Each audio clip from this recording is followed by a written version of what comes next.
సిద్దిపేట జిల్లా మిడిదొడ్డి మండల వ్యాప్తంగా శ్రీరామ జన్మభూమి తీర్థక్షేత్ర ట్రస్టు అయోధ్య ద్వారా అక్షంతలను శ్రీరామ కమిటీ ఆధ్వర్యంలో పంపిణీ చేశారు. మండలంలోని ధర్మానం, మిడిదొడ్డి గ్రామాల్లో శ్రీరామ కమిటీ ఆధ్వర్యంలో ఇంటింటికి అక్షంతలను పంపిణీ చేయడం జరిగిందని కమిటీ సభ్యులు తెలిపారు. అక్షంతలతో పాటు నివేదన పత్రం, శ్రీరామ మందిర చిత్రపటం భక్తులకు అందజేయడం జరిగిందని చెప్పారు. భారతీయులందరూ ఆయుర ఆరోగ్యాలతో ఉండాలని భగవంతుని వేడుకున్నట్లు తెలిపారు. అక్షంతల వితరణ కోసం వచ్చిన కమిటీ సభ్యులకు మహిళలు పెద్ద ఎత్తున మంగళహారతులతో స్వాగతం పలికారు. అక్షంతల వితరణతో గ్రామమంతా రామనామ స్మరణతో మారుమోగింది.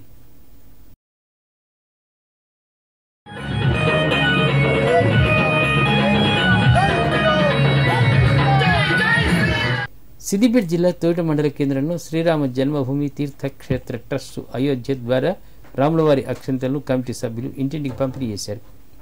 అక్షంతల వితరణ కోసం వచ్చిన వారికి మహిళలు పెద్ద ఎత్తున మంగళహారతులతో స్వాగతం పలికారు. దీంతో గ్రామమంతా రామనామ స్మరణతో మారుమోగింది. ఈ సందర్భంగా వారు మాట్లాడుతూ అక్షంతలతో పాటు నివేదన పత్రం, శ్రీరామ మందిర చిత్రపటం భక్తులకు అందజేసినట్లు తెలిపారు.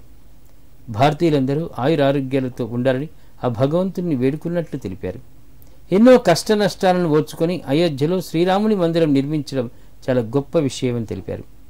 అయోధ్య నుండి వచ్చిన అక్షంతలు ఆశీర్వాద అక్షంతలుగా ప్రతి గ్రామంలో గడప గడపకు చేరే విధంగా చర్యలు చేపట్టడం జరిగిందన్నారు. అక్షంతలను భద్రపరుచుకొని ఏదైనా శుభకార్యాలకు వాడుకోవాలని కోరారు. ఈ నెల 22వ తేదీన సాయంత్రం 5 గంటలకు ప్రతి ఇంటిలో 5 దీపాలను వెలిగించి శ్రీరాముని ఆశీస్సులు పొందాలన్నారు. ఈ కార్యక్రమంలో తొగట మండల సంయోజక స్వామి సోమేందర్, కాశ్యరాజు తదితరులు పాల్గొన్నారు. మనం ఈ భారతదేశంలో పుట్టినందుకు గర్వకారణంగా ఉంది. అయితే దీని ఉద్దేశం ఏంది, అందరం సుభిక్షంగా ఉండాలి, భారతీయులందరూ ఆరోగ్యాలతో ఉండాలి అనే సంకల్పంతో ఎన్నో కష్ట నష్టాలను ఓర్చి ఈ రామాలయాన్ని ఇప్పుడు నిర్మాణం చేసుకున్నాము. అయితే దీని ఉద్దేశం ఏంది అంటే, అక్షంతల యొక్క ఉద్దేశం ఏంది అంటే, ఇది ప్రతి ఇంటికి ఆశీర్వాద అక్షంతలు గడప గడపకు చేరాలి.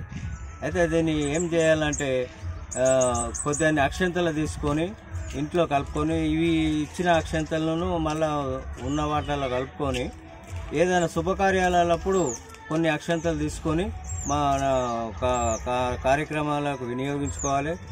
22 తారీఖు నాడు మాత్రం సాయంత్రం 5 గంటలకు 5 దీపాలు ముట్టించుకోవాలి.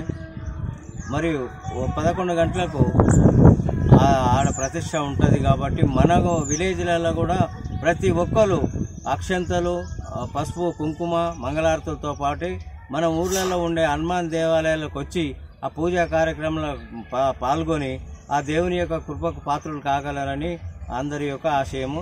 ఆ ఆశయము నిర్విఘ్నంగా సాగాలని, అందరూ ఆరోగ్యంగా ఉండాలని దీని యొక్క ఎన్నో సంవత్సరాల ఉద్యమ ఫలితంగా అయోధ్యలో రామాలయం నిర్మించడం జరిగిందని బీజేపీ రాష్ట్ర కార్యవర్గ సభ్యుడు అంబటి బాలిష్ గౌడ్ అన్నారు.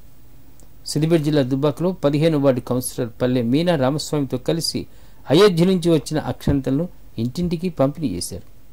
ఈ సందర్భంగా వారు మాట్లాడారు. జనవరి 22న శ్రీరాముని ప్రాణ ప్రతిష్ఠా కార్యక్రమం ఉన్నందున ప్రతి ఒక్కరూ కార్యక్రమాన్ని వీక్షించి అక్షంతలు తలపై చల్లుకోవాలన్నారు. ఈ కార్యక్రమంలో రామభక్తులు, మహిళలు అధిక సంఖ్యలో పాల్గొన్నారు.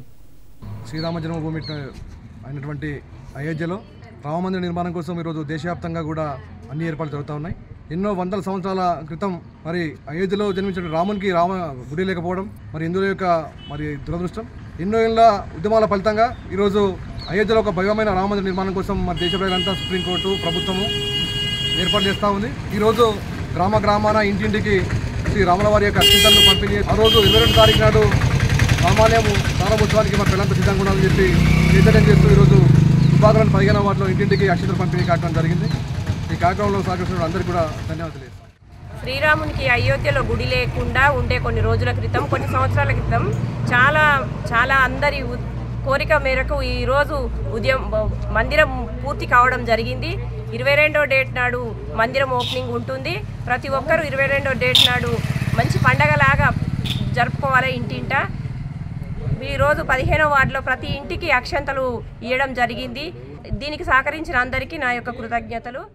సిద్దిపేట జిల్లా గజ్వేల్ శ్రీ వెంకటేశ్వర స్వామి దేవాలయంలో కాషాయ రంగు హనుమాన్ జెండా పూజా కార్యక్రమం ఘనంగా నిర్వహించారు.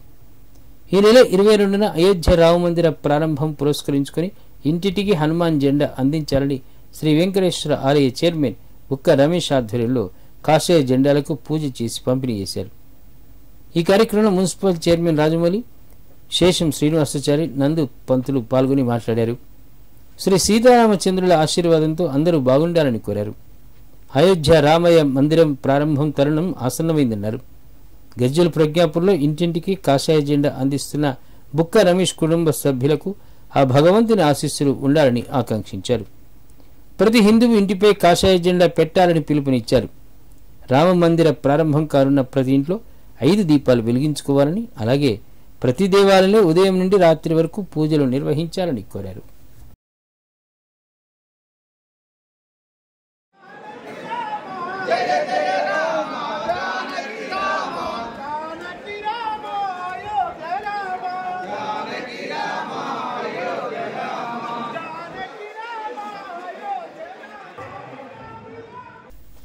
సిద్దిపేట జిల్లా చినకూడూరు మండలం చంద్లాపూర్ గ్రామంలో శ్రీరామ జన్మ తీర్థక్షేత్ర ట్రస్ట్ అయోధ్య ద్వారా భజన మండలి సభ్యులు ఇంటింటికి రాములవారి అక్షంతలు పంపిణీ చేశారు. ఈ సందర్భంగా గ్రామ ప్రజలు వారికి ఘన స్వాగతం పలికారు. అనంతరం వారు మాట్లాడుతూ ప్రజలందరి సహకారంతో అయోధ్యలోని శ్రీరామ మందిర నిర్మాణం చేయడం గొప్ప శుభపరిణామమన్నారు. ఈ నెల 22వ తేదీన ప్రతి ఇంటిలో 5 దీపాలు వెలిగించి శ్రీరాముని ఆశీస్సులు ప్రతి ఒక్కరూ తప్పకుండా పొందాలని కోరారు. ఆ శ్రీరాముని ఆశీస్సులు దేశ ప్రజలందరిపైన ఉండాలని మనస్ఫూర్తిగా వేడుకున్నట్లు తెలిపారు.